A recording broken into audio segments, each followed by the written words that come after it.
एक परिवार आया मेरे पास। वो पहले उनका परिवार किसी पितरों को नहीं मानते थे, सीधे साधे आदमी थे। फिर उन्होंने एक पितर को मानना शुरू किया। कहीं दूसरी जगह चले गए, उन्होंने कहा कि तुम्हारे 2 पितर हैं। उन्होंने उसके साथ में एक और बना दिया उनका स्थान। तीसरी जगह के ऊपर गए, उन्होंने कहा इन दोनों को तो अलग अलग हैं, एक करना होगा। फिर उनको पाड़ उधेड़ करके एक कर दिया 2 को, कि एक ही स्थान के ऊपर 2 बना दिए। तीसरे के पास गए, तब तक घर में एक दुर्घटना और हो गई, एक जीव और चला गया। उन्होंने कहा अब उसका भी स्थान बनाना पड़ेगा, इसके साथ में उनकी भी ईंटें लगा दो। 3 लगा दी। फिर किसी और के पास गए, उन्होंने कहा कि ये तो तीनों परेशान करने लगे।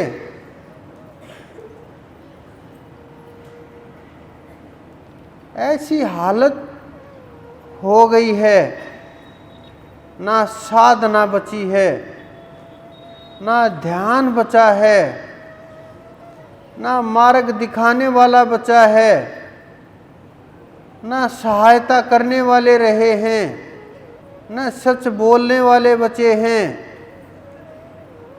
बस जहाँ जो मिला भटका दो,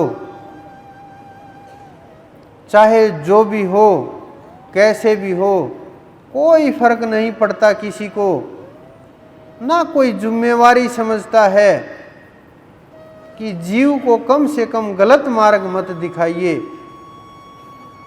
और तो जो हो जाए, लेकिन मार्ग तो गलत मत दिखाइए। इस प्रकार के जीव बेचारे इतने परेशान हो जाते हैं। गलती करे इंसान और विश्वास टूटे परमात्मा के ऊपर से, संतों के ऊपर से, हमारे ऋषि मुनियों के ऊपर से, हमारे सद्ग्रंथों के ऊपर से, उनसे विश्वास टूट जाता है। क्यों? हम नादानी में, नासमझी में, वही कारण, भय का कारण, लोभ के कारण से, और उनको सिद्ध मान करके जो क्रियाएं करते हैं, उन्हीं क्रियाओं में फंस करके जीवन रह जाता है। क्योंकि हम उस स्थिति को समझ नहीं पाते, और जब तक चीजें जैसी हैं वैसी नहीं दिखेंगी, वैसी नहीं समझेंगे हम, संतों और ग्रंथों को जैसा है वैसा नहीं समझ पाते। हम उनको अपने अनुसार देखते हैं कि हमें ये कैसा अनुभव हो रहा है।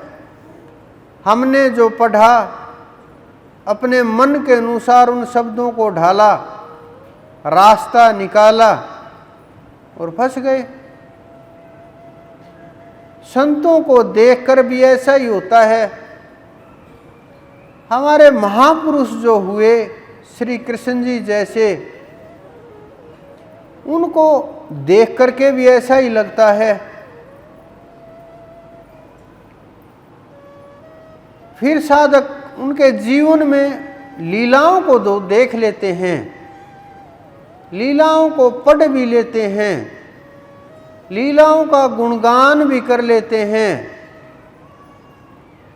लीलाओं का ध्यान भी कर लेते हैं, लेकिन लीलाओं को समझना नहीं चाहते।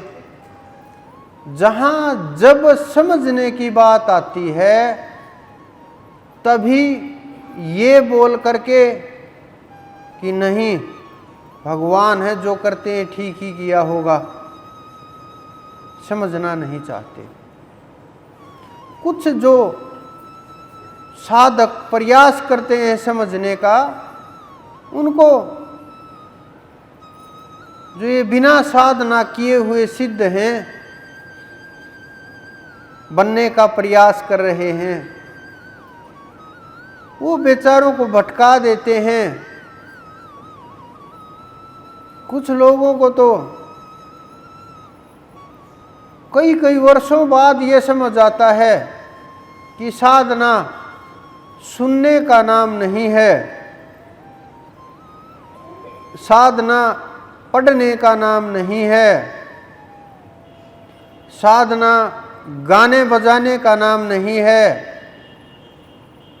साधना अभ्यास का नाम है, सुमरण का नाम है, अपनी खोज का नाम है।